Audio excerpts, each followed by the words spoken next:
escenas muy puntuales, como actuadas tal vez, con todo detalle, y así algunos o quizás muchos piensan de los relatos evangélicos.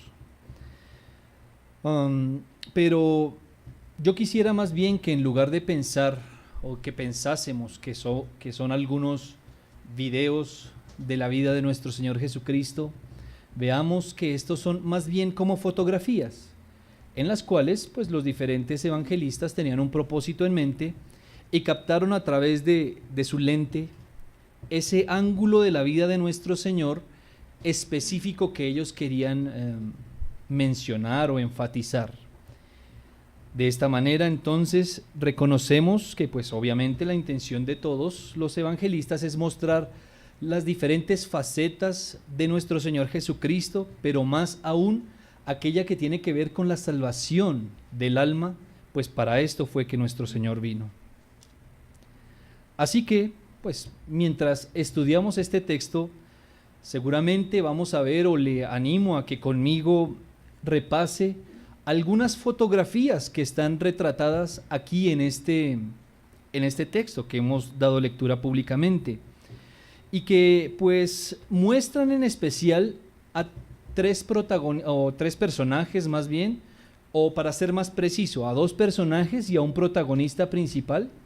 Los muestra en sus diferentes facetas en lo que tiene que ver con este evento, y así entonces les pido que lo analicemos y lo veamos.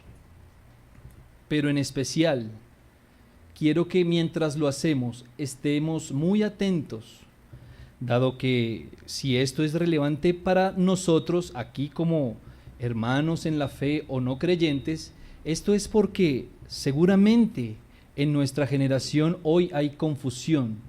Hay dos clases de personas claramente en el mundo cristiano, o bueno, voy a mencionar tres más bien. Unos que son aquellos que no quieren saber nada de Dios, abiertamente lo dicen, niegan la existencia de Dios. Para ellos Dios es un fracaso, una mentira, una invención del hombre.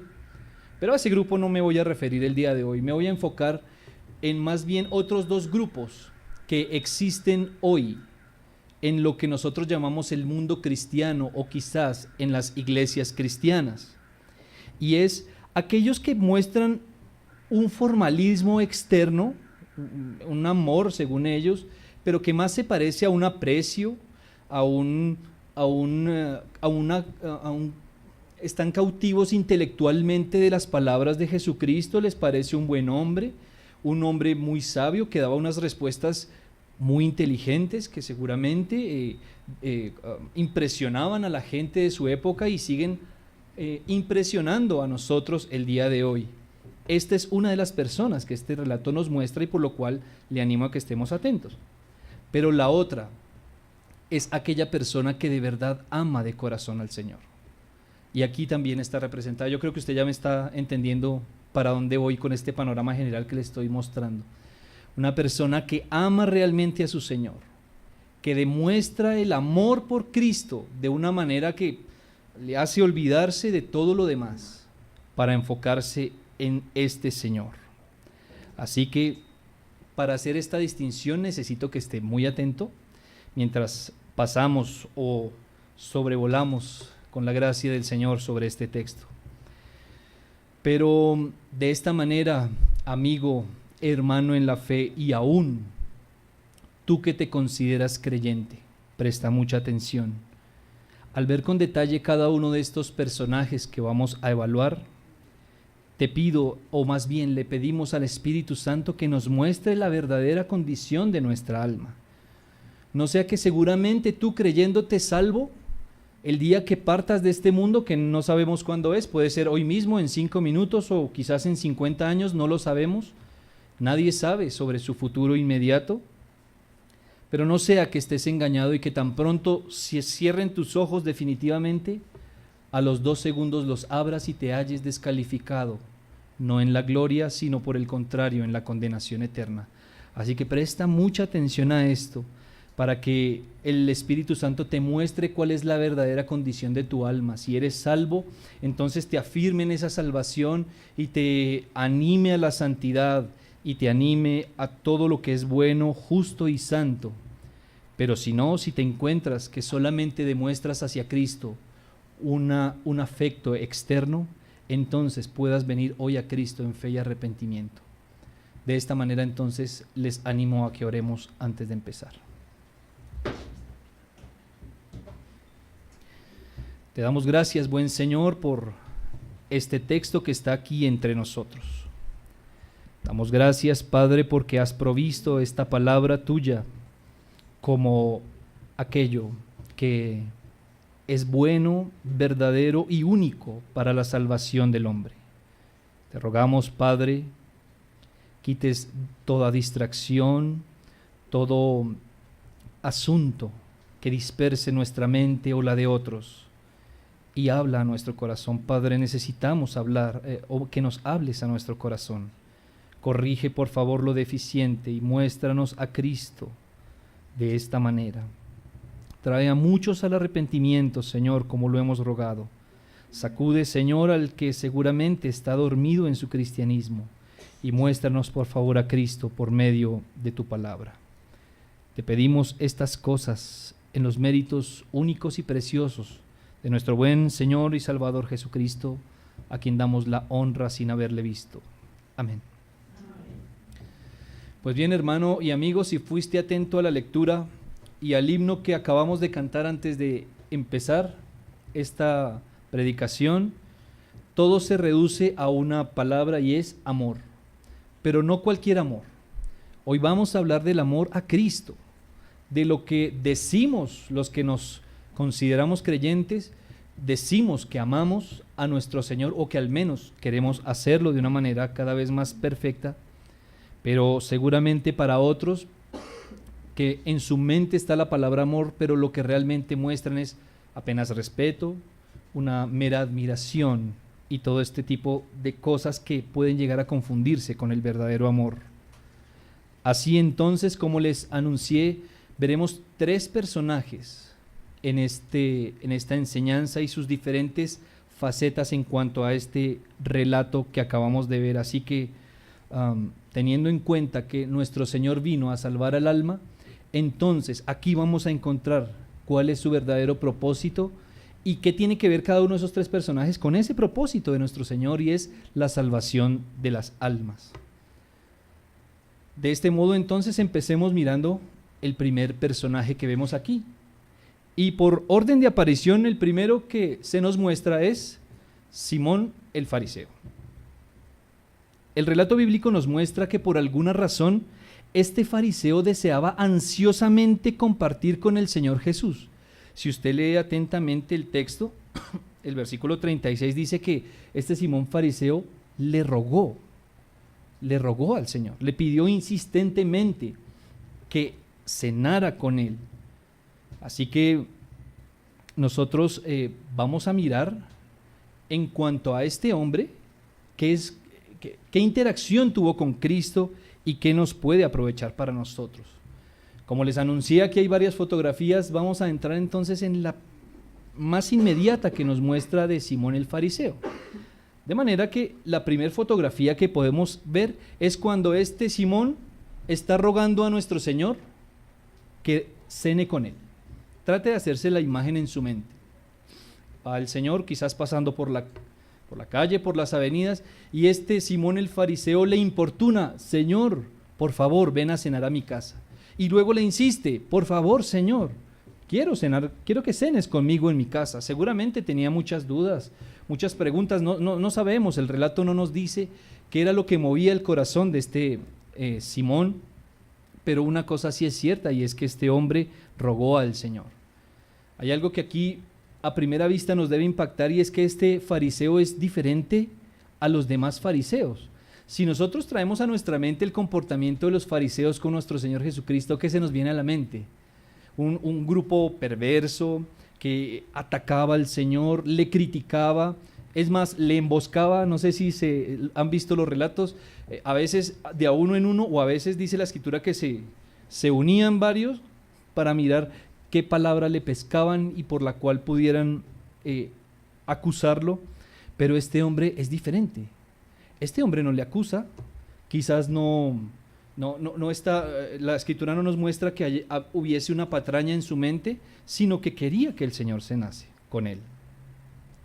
Seguramente entonces, cuando los discípulos miran a este Simón, habrán dicho entre ellos, o quizás hasta le han dicho a su Señor: este hombre pinta bien, este hombre parece que está entendiendo el Evangelio, se muestra interesado en ti, Señor, como quizás nosotros hemos dicho de muchas personas cuyas sillas están hoy vacías al lado de nosotros.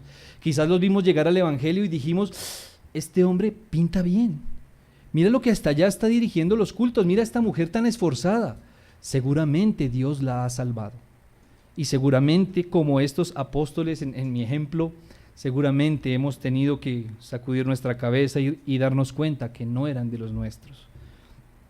Entonces, aquí está este hombre diferente que quizás había despistado a él mismo y había despistado a otros que vieron su comportamiento. La Escritura dice que le ruega al Señor: Señor, te ruego, te imploro, permíteme insistir que vengas a mi casa y cenes conmigo. Qué mejor muestra de un verdadero interés, ¿verdad? Decirle: Señor, Señor, ven, como cantábamos en nuestros himnos, Señor. Obviamente estas son palabras de un no creyente: ven a mi corazón, quiero que vengas. Y seguramente el fariseo estaba confundido. Aquí es necesario que meditemos en un flagelo que aqueja a los cristianos o a la cristiandad de estos últimos tiempos. Quizás en todos los tiempos ha existido, pero hoy con más, se repite más, es más frecuente, y es aquella población de personas que asisten a una iglesia como estas y que se creen creyentes. Quizás ellos mismos han fabricado una idea de ellos mismos y dicen: no, yo con esto que estoy haciendo es suficiente, yo soy salvo.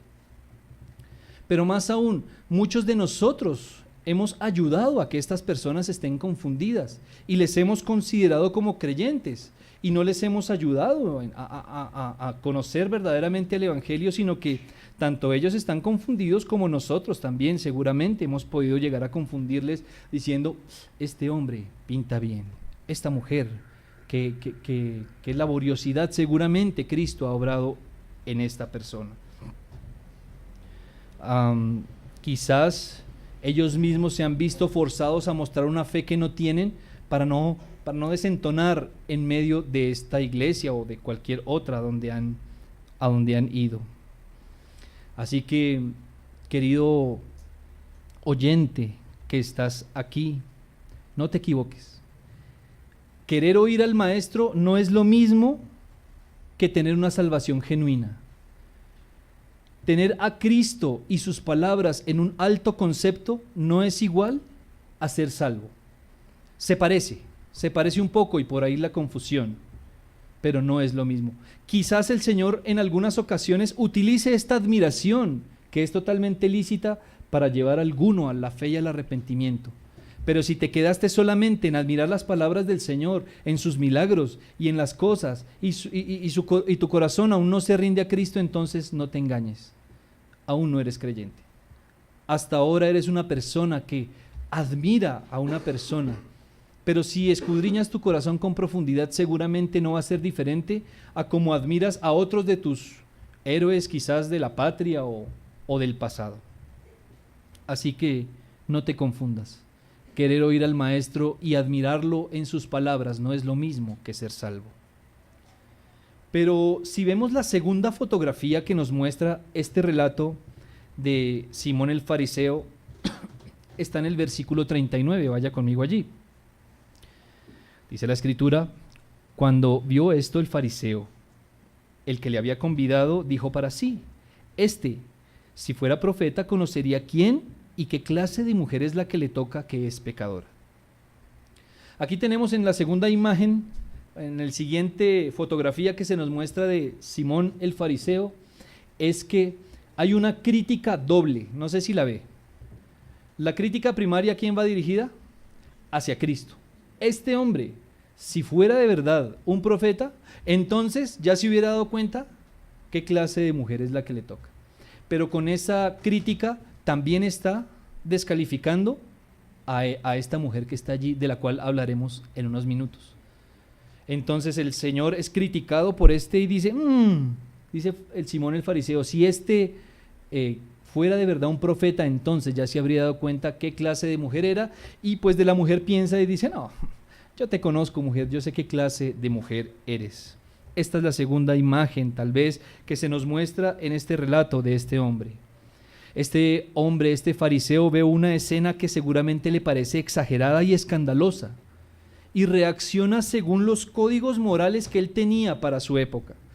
Él decía, esto no puede estar pasando, y mucho menos con un mero humano. Recordemos entonces la rigurosidad con la que los fariseos trataban a nuestro Señor Jesucristo, cuando Él les decía, yo soy, ¿cierto? Mi Padre y yo, uno somos. Esto hacía que su corazón se enojase, sus dientes rechinaban porque ellos no entendían este asunto.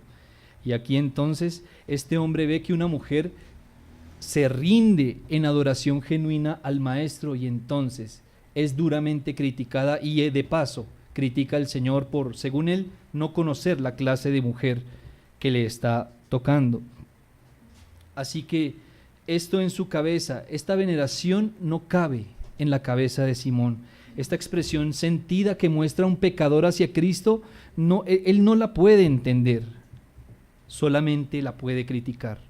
Así que lanza una crítica dura en su corazón, porque si leímos atentamente el texto, ni siquiera abrió sus labios. Dice que él pensó para sí, del Señor, bendito sea que Él conoce todas las cosas, y ya llegaremos allá. Para reforzar un poquitico esto que te estoy diciendo de Simón, piensa un poquitico cuando tú ves a aquellos creyentes exagerados. Quizás has pensado de tus hermanos, oye, ¿cómo es posible que ellos todo el día guarden el día del Señor? Esto es exagerado. Yo creo que con un par de horas es suficiente. Y hemos sido duros en nuestros comentarios, así sea nuestro corazón hacia ellos. Quizás hemos dicho o ha salido de nuestro corazón frases tales como, qué bueno es amar a Dios, sí, Dios es todopoderoso, pero, tanto. ¿Es necesario soltar tanto, dar tanto para ese Dios? Y entonces allí mostramos la dureza de nuestro corazón. Y déjame decirte que cuando te estoy preguntando o cuando te estoy haciendo estas preguntas, no me refiero a la versión oficial que tú das, ¿sí? Porque es claro para nosotros que a veces hablamos con una persona que se considera creyente y le preguntamos, por ejemplo, según lo que les acabo de decir, por el día del Señor. ¿Qué opinas? No, sí, 6 días trabajarás, el séptimo, y seguramente te lo pueden recitar con su mente, con sus bocas. Pero la pregunta es, ¿qué hay en tu corazón? ¿Realmente entiendes que uno de 7 días está dedicado totalmente al Señor? ¿O te parece eso exagerado? ¿O te parece inmisericordioso de parte de Dios? ¿Cómo así? Si no me alcanza el dinero, entonces debo ocuparme un día más. Quizás entonces cuando otros muestran o tienen algunas muestras de amor y se levantan en la madrugada, sacrifican su sueño para orar, no se lo decimos, pero quizás en nuestra mente repulsamos eso como si fuese algo exagerado. Déjame ponértelo en un ejemplo. Supón que por 1 año o más ahorraste para unas vacaciones, no sé, tu destino ese que tienes aquí en mente, y ahorras con esfuerzo, pides un crédito, no sé, planeas todo con tu esposa, tus hijos, y tienes todo ordenado, y el día anterior, la noche anterior, uno de tus hijos se llena de fiebre y tal vez un salpullido que parece una enfermedad de esas que cuidamos a nuestros hijos, ¿no? ¿Qué hacemos si esa situación se nos pone por delante? Mi amor, por favor, una agüita, compremos en la farmacia algo, porque es que por esto hemos trabajado mucho tiempo. Así que, y si es nuestra esposa, mi amor, por favor, no se queje tanto hoy, tómese lo que siempre te tomas para que te quiten estos males. Y si no se lo decimos, al menos lo pensamos, pues porque es un evento que hemos estado esperando y que nos genera deseo, ¿cómo se llama? Expectativa, y queremos hacerlo. Pero también me sé el ejemplo con un sepelio o con otras cosas que seguramente se atraviesan en medio de una providencia de algo que ya hemos planeado. Ahora te pregunto, ¿qué pasa si el día anterior al día del Señor o el mismo día te levantas con un síntoma igual? ¿Obras igual? Con el mismo afán, mi amor, resolvamos esta providencia especial porque es que hoy es el día del Señor. Si hay que llevar medicamentos, los llevamos. Si hay que tomarnos un medicamento, nos lo tomamos. Si hay que tener al niño en observación en la parte de atrás, ¿lo hacemos? ¿O tenemos otra clase de criterio para este tipo de providencias?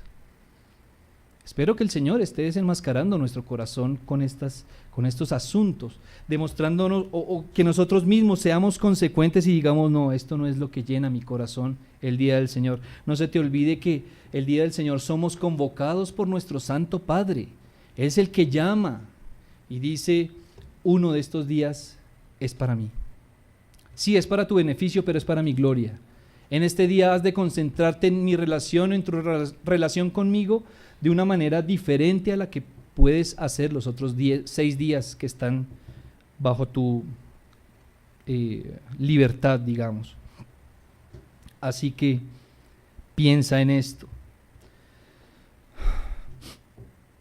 Esto es lo que se espera que haga un corazón regenerado, que reaccione de esta manera, que resuelva todo lo que sea y que interfiere en la relación con Cristo. Quizás no solamente esto pasa en nuestro corazón, sino que criticamos, como lo dije, a quienes muestran esta devoción y piedad al Señor. Esto es muy común. Así que, querido amigo, o quizás hermano, que puedas experimentar este asunto, te ruego que busques arrepentimiento en el Señor de estas cosas, porque solo hay 2 opciones cuando muestras un comportamiento de esta. Uno, o que realmente tu relación con el Señor es más carnal que espiritual, si eso existe, y estás mostrando debilidad en tu relación con tu Señor, o definitivamente no hay tal.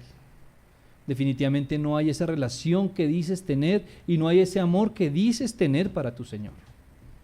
Así que no te confundas, que no te parezcas más a Simón en este caso. Pero la siguiente imagen que nos muestra de este Simón está en el versículo 43. Dice la Escritura, respondiendo Simón dijo, pienso aquel a quien perdonó más. Recordemos la escena, nuestro buen Señor con un tono misericordioso le dice, ven, te voy a mostrar un ejemplo de acuerdo a lo que acaba de decir tu corazón.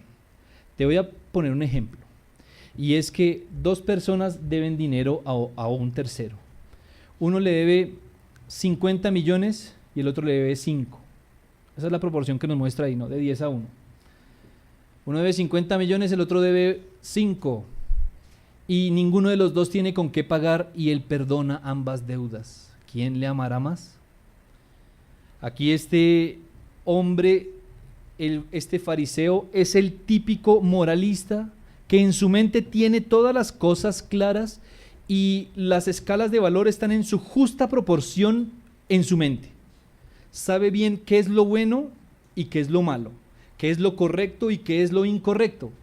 Entonces, conforme a lo que él tiene en su corazón, pues da una respuesta que al parecer era bastante obvia y todos acordaron, solo que Simón es el que habla y dice, aquel maestro, aquel a quien se le perdonó más.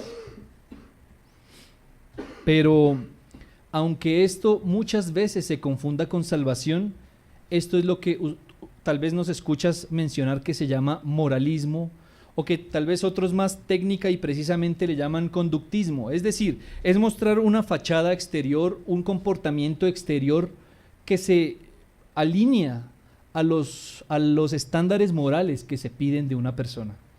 Entonces quizás a ti te han hecho preguntas, no sé, sobre el aborto, sobre la extorsión, sobre aquel guerrillero que fue nuevamente atrapado, ¿cómo se llama?, traficando. Y tus respuestas morales son, sí, correcto. Esto es malo, esto es bueno. La tienes muy clara, como seguramente Simón el fariseo. Quizás se nos ha explicado por muchos años que la religión consiste solamente en un conducto de un código de normas que debes seguir y que tengas claro qué es lo correcto y qué es lo incorrecto. Pero lamento informarte que no es así. Cristianismo no es esto, por una sencilla razón, porque es que estas cosas pueden falsificarse, se pueden actuar y se pueden mostrar de una apariencia que no es la verdadera. ¿Has visto personas que son malas y que se muestran buenas? Por supuesto que sí. Quizás una de ellas la veas todas las mañanas mientras estás al espejo. Seguramente hemos visto en nosotros mismos cómo tenemos nuestro código de conducta tan claro, pero cuando tenemos que proceder, nos encontramos tan cortos, tan escasos. Nuestra mente y nuestro corazón pareciera que no hacen conexión en esos días, quizás en todos o en la mayoría. Y esto es lo que aquí nos muestra esta imagen, esta fotografía de Simón el fariseo. La tiene clara, quizás respondió inmediatamente, tenía la respuesta en su mente. Pero esto no es salvación, esto es moralismo solamente. Y quiero aplicar aquí un poco más en profundidad. Piensa con detalle y le pido en este momento al Espíritu Santo que te ayude a hacer un análisis de esto que estoy diciendo concienzudamente. ¿Te has puesto a pensar qué es lo que te mueve a obedecer al Señor?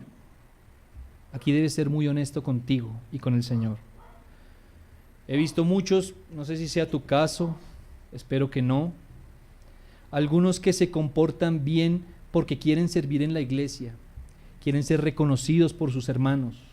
Entonces saben que deben portarse bien, porque si no van a quedar descalificados de ese asunto al cual están aspirando, de ese ministerio o ese servicio al que están aspirando.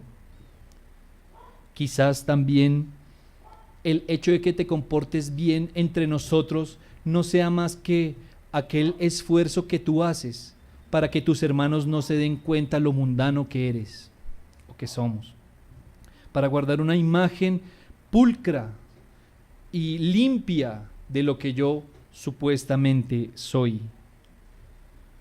O quizás alguno de nosotros piensa de comportarse bien y correctamente aún frente a su familia, porque es que mis hijos necesitan unos padres que le den buenos ejemplos. Si yo soy un padre creyente, entonces mi hijo necesita que yo sea consecuente con eso y me porto bien o hago cosas buenas solamente porque mi hijo necesita aprender también a comportarse bien. Si es así, entonces, aunque estas motivaciones no son malas, son incorrectas. No es la forma de acercarse a Dios. Y si por muchos años te has acercado a Cristo por esta razón, entonces déjame decirte que habrás perdido mucho tiempo valioso de tu vida. La única respuesta acertada o verdadera en este caso es si tu corazón responde: quiero agradar al Señor porque le amo, porque le amo de una manera verdadera y real.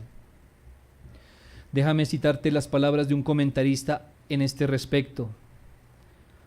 Dice este hombre: mientras no exista más amor sincero hacia Cristo, nadie servirá más a Cristo.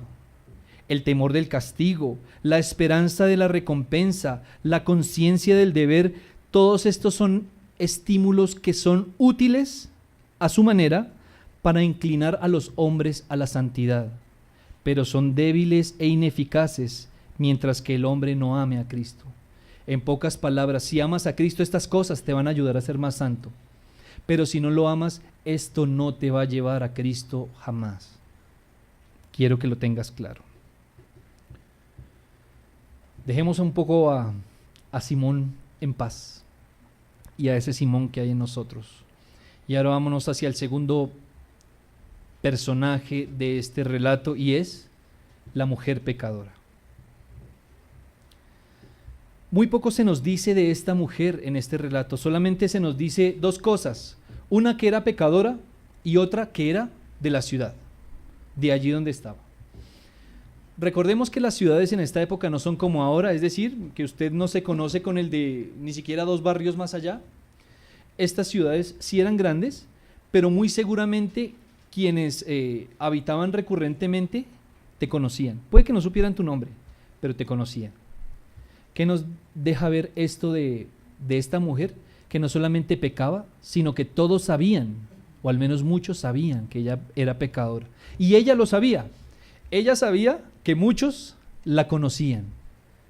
Ella sabía cuál era su comportamiento. Entonces la Escritura solo nos dice 2 cosas de ella: que era pecadora y que era de la ciudad. Pero si miramos con detalle los relatos paralelos, o el relato paralelo, entiendo y le explico este asunto que nos narran estos versículos de Simón el fariseo. No está en ningún otro evangelio, pero sí las cosas que están aquí atrás. Si tú miras los versículos 18 al 35, se nos habla de cuando Juan el Bautista dudó, ¿lo recuerdan? Y le manda a sus discípulos a preguntar: pregúntenle a este hombre si realmente es el Cristo o no. Por favor, vaya conmigo a Mateo capítulo 11.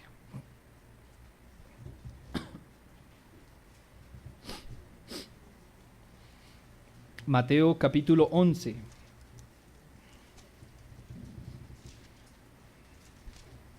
Seguramente el contexto en el que es dado esto. Aquí Mateo no nos cuenta sobre Simón el fariseo y la pecadora.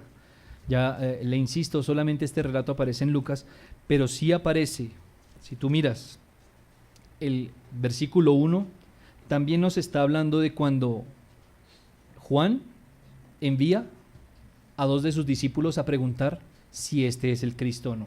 Entonces, si estas 2 eventos que nos muestran tanto Mateo como Lucas tuvieron lugar en el mismo momento, y es así, entonces observemos en Mateo que después de que él le dice a los discípulos de Juan: pues cuéntenles todas estas cosas que ustedes ven, los cojos andan, los ciegos ven, los espíritus están siendo liberados y están viniendo a Dios de una manera real. Luego entonces en el versículo 20 al 24, él le dice a las ciudades: ay de ustedes, porque es que ustedes están viendo muchos prodigios, muchas señales, y su corazón está permaneciendo duro. Pero luego cambia de tono y le invito a que lea conmigo del 25 en adelante, y dice: en aquel tiempo, o sea, en ese mismo momento, respondiendo Jesús dijo: te alabo, Padre, Señor del cielo y de la tierra, porque escondiste estas cosas de los sabios y entendidos y se las revelaste a los niños. Sí, Padre, porque así te agradó. Todas las cosas me fueron entregadas por mi Padre, y nadie conoce al Hijo sino el Padre, ni al Padre conoce a alguno sino el Hijo, y aquel a quien el Hijo lo quiera revelar. Mirando a la multitud, seguramente les dijo: venid a mí, todos los que estáis trabajados y cargados, y yo os haré descansar. Llevad mi yugo sobre vosotros, y aprended de mí, que soy manso y humilde de corazón, y hallaréis descanso para vuestras almas, porque mi yugo es fácil y ligera mi carga. Venid a mí, todos los que estáis cargados y trabajados, y yo os haré descansar. Ahora piense por un minuto: ¿y qué si esta mujer pecadora estaba escuchando estas palabras de nuestro Señor? Una mujer que había escuchado hablar al Maestro y que comparaba su vida con lo que estaba escuchando, y esto atormentaba su vida de una manera terrible. Y entonces escucha las palabras dulces de nuestro Señor: vengan a mí los que están cargados y trabajados, y yo los haré descansar. Así entonces, en esta época, cuando se hacía un banquete, seguramente se dejaba la puerta abierta y no era cerrado, entraba cualquier persona que quisiera. Entonces, si esta mujer escuchó estas palabras, y hay una muy alta posibilidad de que así haya sido, entonces entra, va buscando a Jesucristo. ¿Dónde está? Y lo encuentra en el hogar de Simón, y entra allí, movida por ese afecto que de esas palabras benditas que ella seguramente ha escuchado. Eso es como un acto de inercia, no es como aquellos que tienen que ser empujados para ir a la iglesia, que tienen que ser sacudidos para escuchar la palabra de Dios. No, es un acto casi que involuntario del corazón, porque hay agradecimiento.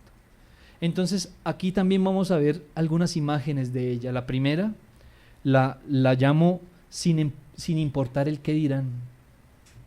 Vea el versículo 37. Entonces una mujer de la ciudad que era pecadora, al saber que Jesús estaba en la mesa en casa del fariseo, trajo un frasco de alabastro con perfume y estando detrás de él a sus pies, llorando, comenzó a regar con lágrimas sus pies y los enjugaba con sus cabellos y besaba sus pies y le ungía con el perfume.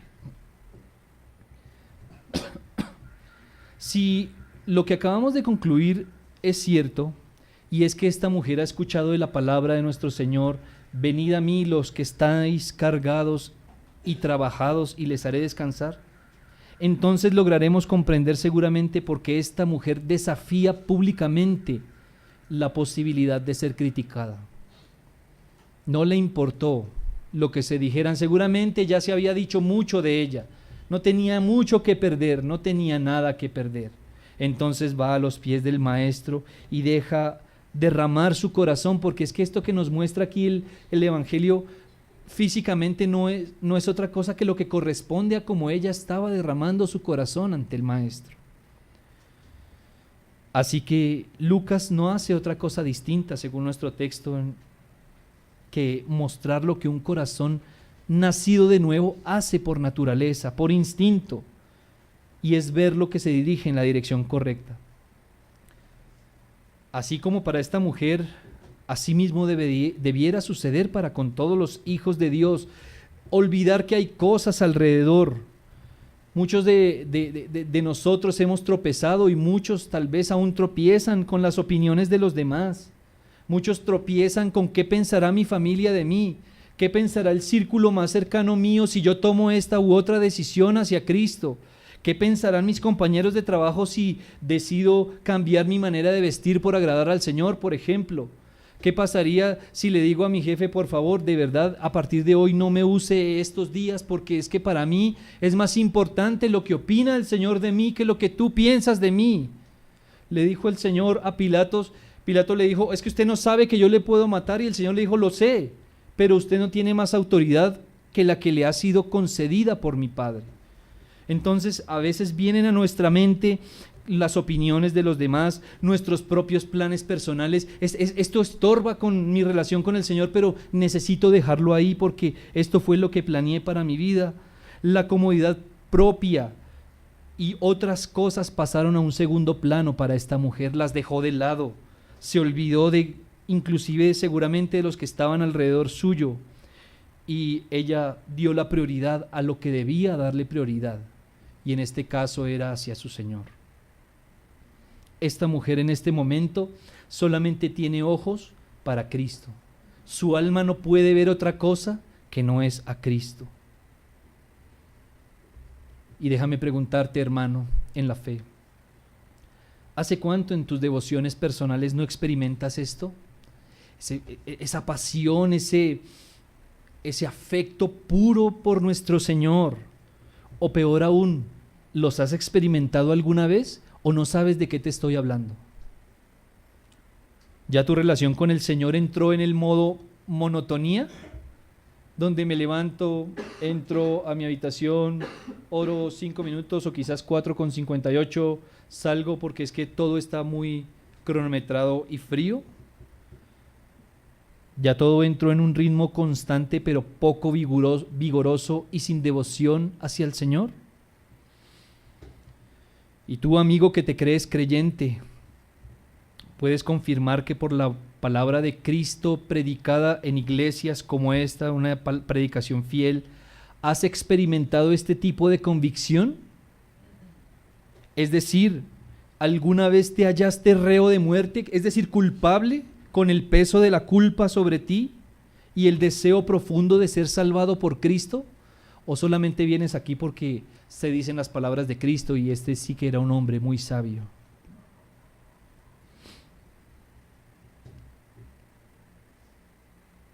Piensa entonces con cuidado.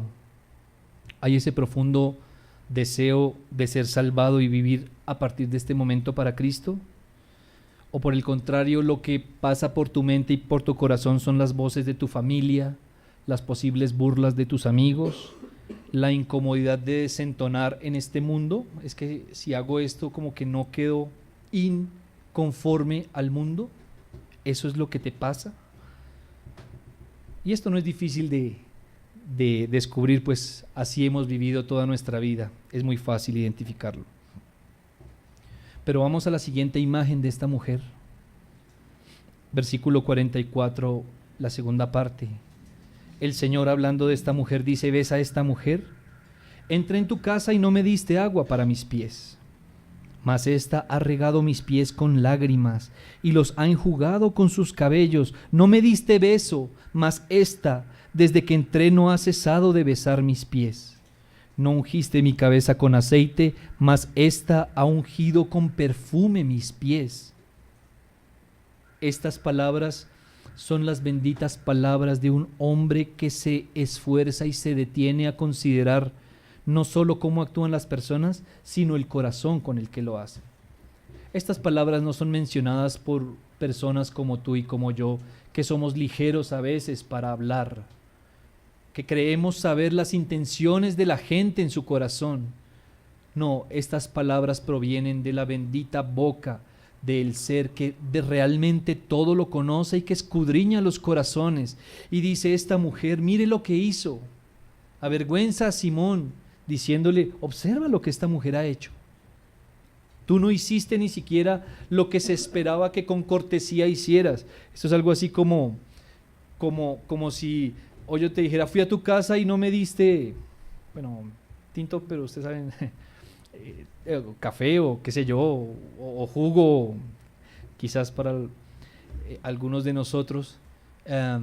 No es obligación hacerlo, pero quien lo hace demuestra quizás un tipo de atención, y también se puede hacer, también se puede actuar, ¿verdad? Pero ustedes me entienden lo que quiero decir.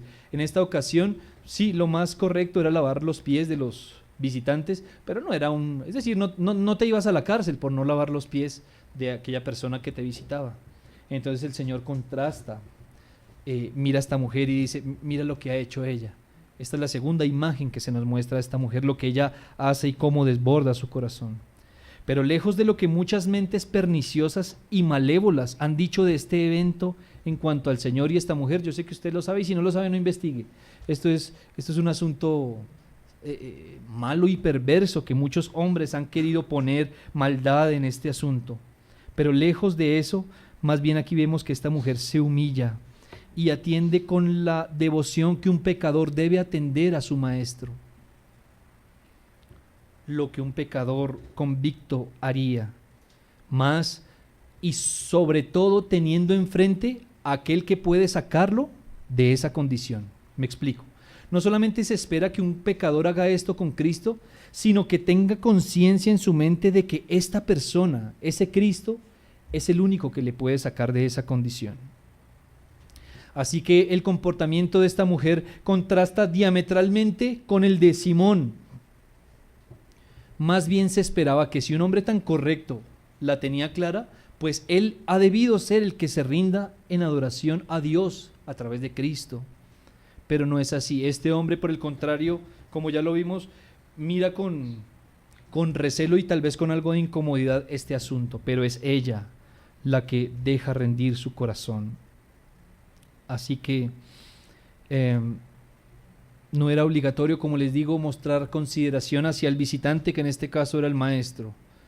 Pero ya que no lo hizo el anfitrión, entonces hubo una pecadora allí que hace lo que debió haber hecho Simón y lo que debimos haber hecho o debemos hacer cada uno de nosotros. Entonces es aquí donde el Señor, con ternura en su corazón, ustedes ven que aquí él no reprende a Simón como seguramente lo hizo otras veces con otros fariseos, sino que lo mira con ternura y le pone este ejemplo que acabamos de leer, pero lamentablemente para él le deja ver que en su calidad de Dios hombre, él no está interesado en que se le admire solamente sus palabras. Él no está interesado en ser reconocido, ¿sí? Mi casa se llenó porque aquí está Jesucristo. Esto no es lo que estaba esperando nuestro Señor. Él fue, dice la Escritura, Él vino a salvar lo que se había perdido y entró a esa casa por un alma a la cual rescata. Entonces entra nuestro Señor y Él le dice a Simón: observe lo que hizo esta mujer. Ella reconoce y muestra devoción, la devoción que solo un hijo de Dios puede mostrar. Pero quizás la foto más gloriosa de esta mujer se halla en el versículo 48. Y a ella le dijo, o sea, el Señor mira a la mujer y le dice: tus pecados te son perdonados. Y los que estaban juntamente con ella sentados a la mesa comenzaron a decir entre sí: ¿cómo así? ¿Quién es este que también perdona pecados? Pero él, nuevamente mirando a la mujer, le dice: tu fe te ha salvado, vete en paz. Si bien es cierto, la parábola del Señor que nos muestra, la de los dos deudores, nos muestra que ambos aman. No sé si leyó con detalle. El Señor pregunta: ¿quién ama más? Es decir, en su ejemplo, ambos aman. Lo que pasa es que uno ama más y el otro ama poco. Pero quizás esto en algún caso, y hablando de creyentes, es cierto, o puede llegar a ser cierto, si los dos fuesen creyentes. Pero en el ejemplo del Señor observe que no es así. Más bien, lamentablemente para Simón, es la mujer que con lágrimas en sus ojos seguramente y su corazón totalmente constreñido, al pensar seguramente en su pecado, pero adicionalmente en la bondad de aquel que puede salvarla, entonces ella lo reconoce y en consecuencia nuestro Señor, en un acto soberano, le deja escuchar a ella y solamente a ella en esa casa las benditas palabras, que son: tu fe te ha salvado, vete en paz. Si hubiésemos interpretado diferente la parábola y dijéramos que Simón también fue salvo pero más poquito y la mujer más, por eso le ama más, entonces no tendría cabida esto. Pero si somos atentos a la lectura, la única que se fue salva, según ese relato, de allí fue esta mujer. No dice: Simón, también tú eres un buen hombre, quizás. O como se le dijo a otro en otra ocasión: vas bien. ¿Sí lo recuerdan? Que se le dijo: vas bien, vas por buen camino. No, Simón no escucha estas palabras. El Señor tampoco es rudo con él, pero lo deja en la maldad de su corazón, en su moralismo, en su buena posición, en su buen concepto que tenían tal vez los demás y él mismo de sí. Pero a esta mujer les son dadas unas palabras majestuosas, y es: mujer, vete, que tu fe te ha salvado, vete en paz. Ya no estás más enemistada con Dios, vete en paz. Así que, hermano, yo puedo ver muchas veces y oír cómo cantas al Señor. Y también puedo ver, porque tengo ojos, tu liviano compromiso con Cristo y con su iglesia. Quizás podemos concluir que o bien no has escuchado estas palabras o no han causado lo que se espera que estas palabras causen en ti. Creo que en vano argumentas que no tienes tiempo. Creo que en vano argumentas: es que los demás pecan mucho y yo no puedo hacer esto o lo otro. Creo que en vano te excusas en los demás, en la inestabilidad política de tu país, en lo que sea. En vano te escudas. Más bien lo que estás mostrando es que has dejado de lado tu primer amor. Y no digo esto porque piense como algunas interpretaciones dispensacionalistas, carismáticas, de que hay un momento donde hay un primer amor y luego viene como ¿cómo se llamaría? Un andar ahí normalito, y sí, como algo normal. Tal vez cuando recién me convertí sí se permitían estas cosas. No, no es lo que estoy diciendo. Más bien, si analizas cuidadosamente la Escritura y si esto es lo que está pasando en tu alma, entonces la Escritura define esto como tibieza espiritual. Y si analizas esta palabra en todo el trayecto de las Escrituras, te vas a dar cuenta lo peligroso que es y a dónde desemboca. Rara vez la tibieza espiritual te desemboca en mayor piedad. No, seguramente esa tibieza se va a convertir en frialdad y luego te congelarás y luego te apartarás y luego estaremos diciendo aquí como hoy, seguramente tu silla está vacía, no eras de los nuestros, seguramente. Así que, ¿qué estás esperando, hermano? Si esta es tu condición, ¿por qué no te arrepientes? ¿Por qué no procuras andar en la luz de una manera intencional y esforzada, evitando a toda costa que entres en esta condición de tibieza en tu alma? Una pregunta para ti, hermano y hermana, que no estás siendo usado en la iglesia local. Esta es una pregunta que te debes hacer. ¿Por qué? ¿Por qué? Hay un proceso para todo y para mí es claro, pero hay otros que seguramente nos han acompañado por muchos años, son miembros de la iglesia y están ahí, solamente están ahí. Pregúntatelo con seriedad. ¿Y tú, amigo que me escuchas, qué esperas para ir a Cristo? ¿Acaso no esperas escuchar esas benditas palabras, tu fe te ha salvado, ve en paz?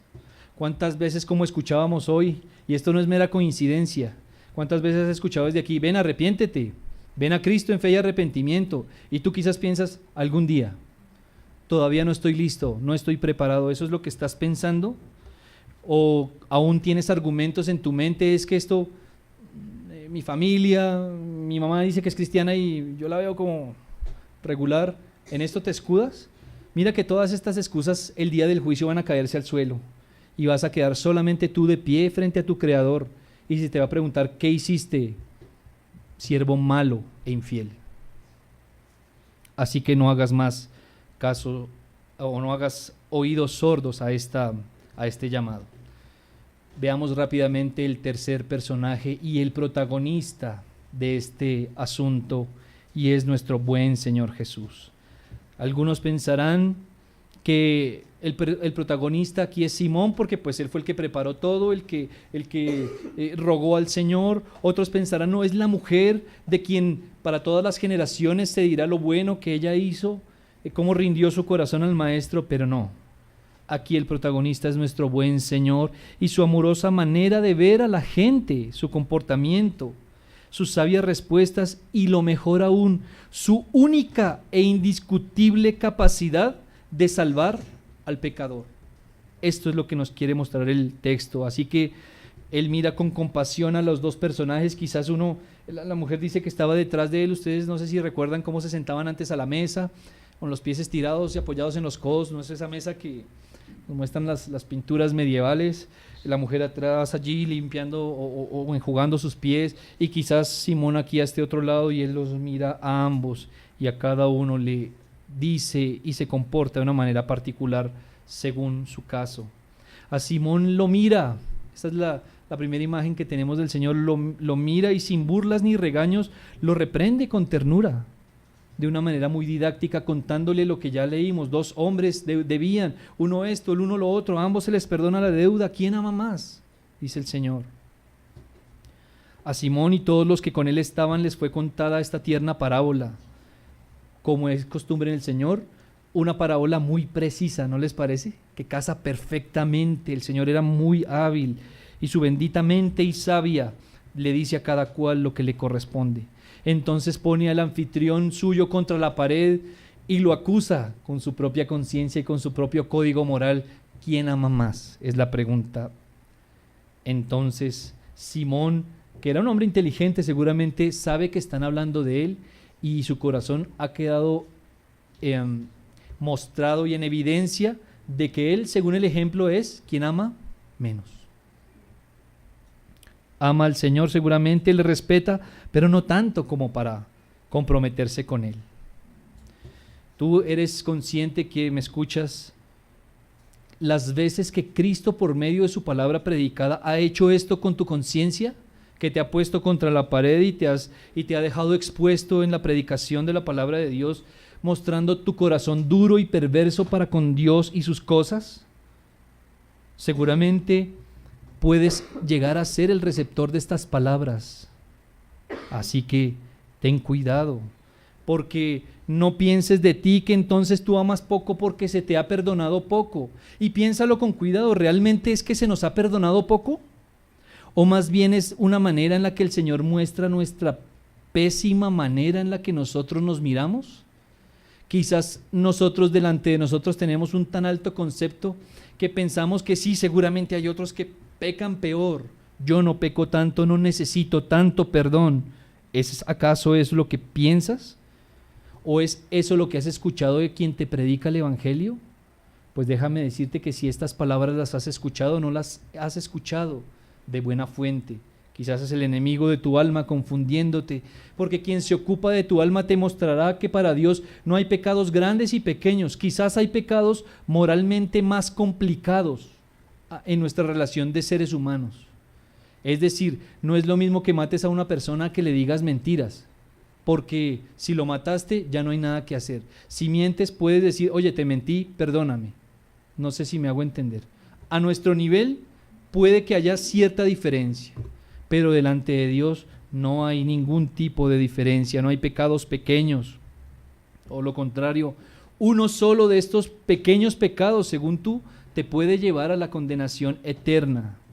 ¿Cuánto más aquellos pecados que has practicado por tanto tiempo en tu vida? Y tú, hermano, seguramente que te consideras en un nivel espiritual mayor que el de tus hermanos, ten cuidado, ten cuidado. Ten mucho cuidado, no sea que en tu corazón estés criticando o con tus palabras o en tu corazón a otros que quieren seguir al Señor de la manera correcta. No tengas de ti un concepto equivocado, más bien pregunta junto con el salmista o dile al Señor, Padre, muéstrame mis pecados. Realmente, si tú no te ves pecados o crees que estás llegando a cierto nivel, eso demuestra una dureza y una ceguera en tu corazón preocupante. Pero ahora el Señor ya deja de mirar a Simón y quizás se dirige hacia la mujer.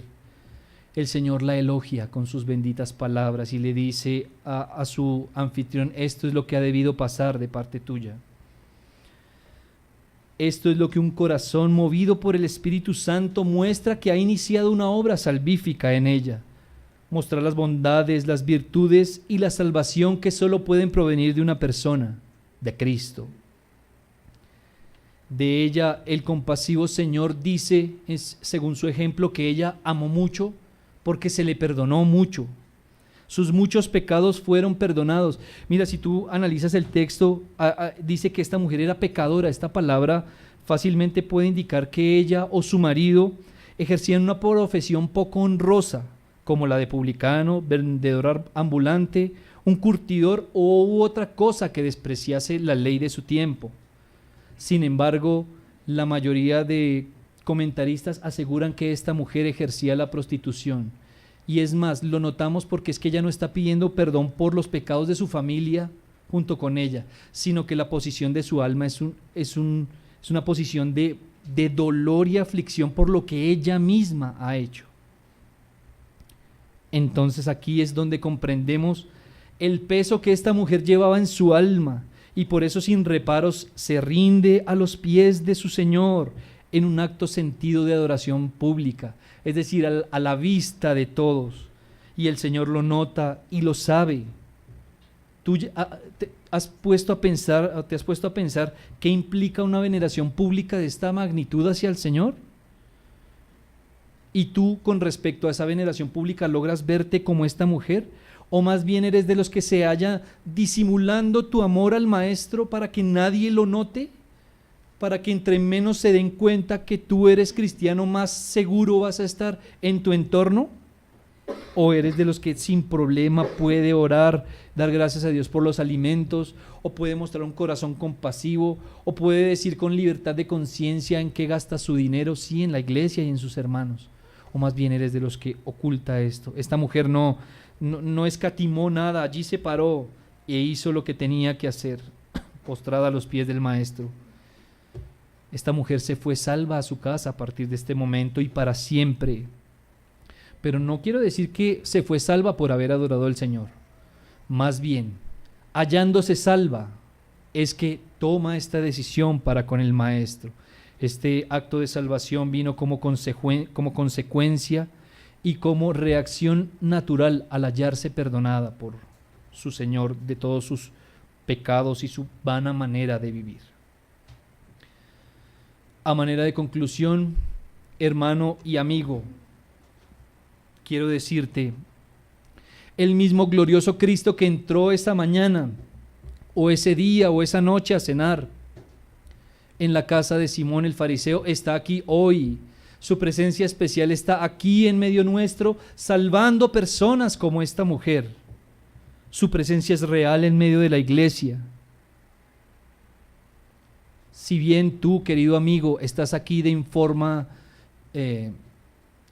incidental, quizás nadie te invitó, llegaste porque buscaste nuestra página en internet, o quizás alguien te recomendó, o por el contrario, si tu asistencia aquí es consciente, real y planeada, y alguien te ha invitado, cualquiera de las dos cosas, ten en cuenta no por qué estás aquí, sino para qué es que estás aquí. Aquí está el Señor de su iglesia salvando como todos los días, en especial su santo día por medio de la predicación de su palabra. Nadie puede percibir verdaderamente cuán precioso es Cristo y la gloria del Evangelio, salvo alguien que esté quebrantado en su corazón. Aunque los moralistas sientan otra cosa, estos no pueden expresar suficiente aborrecimiento por el pecado, ni pueden mostrar suficiente admiración por la misericordia de Cristo. La persona autosuficiente se disgustará porque el Evangelio anima siempre a los pecadores arrepentidos. Querido hijo de creyente que me escuchas, y tal vez tú, querido amigo que nos has escuchado por un buen tiempo, a nosotros o a otros predicadores fieles, seguramente tú puedes decir, es que yo no he pecado tanto. Quizás tu corta edad, puede que así sea, puede que sea cierto. Puede que tengas unos padres rigurosos que te contengan muy frecuentemente de tu pecado. Y puedas decir, yo no he pecado tanto, pero mira a tus padres y las pocas cosas que ellos te cuentan de su juventud. Piensa en los relatos de su vida pasada y entiende con toda certeza que en el infierno hay personas condenadas que han pecado menos que tú y que yo. Piensa en esto. ¿Piensas que entonces porque a ti se te dice, o como a Simón el fariseo, has pecado menos, entonces ya pasaste? Pues no es así. Seguramente, para sorpresa de muchos de nosotros los creyentes que nos hallaremos en la gloria, vamos a mirar condenados personas que pecaron menos que nosotros. Quizá murieron muy jóvenes y el Señor no les permitió pecar tanto, o quizás estuvieron alejados de un círculo pecaminoso y pecaron menos que nosotros. Aquí no se trata de quién pecó más y quién pecó menos. Se trata de que hemos pecado y estamos descalificados de la gloria de Dios, a menos que vengamos a Cristo en fe y arrepentimiento. Así que esta, pues, queridos hermanos y amigos que me escuchan, esta es la gloria de Cristo. Se alegra y se goza en salvar a pecadores que no pueden ser salvados por sí mismos. A Él sea la gloria en su iglesia por siempre. Oremos.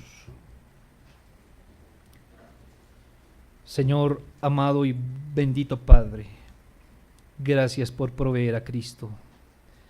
Gracias por ese bendito varón que pisó esta tierra de manera real, buscando a lo que se había perdido, trayendo a Cristo a la obediencia a su palabra, a los que estaban extraviados, de los cuales nosotros podemos ser contados según tu buena misericordia.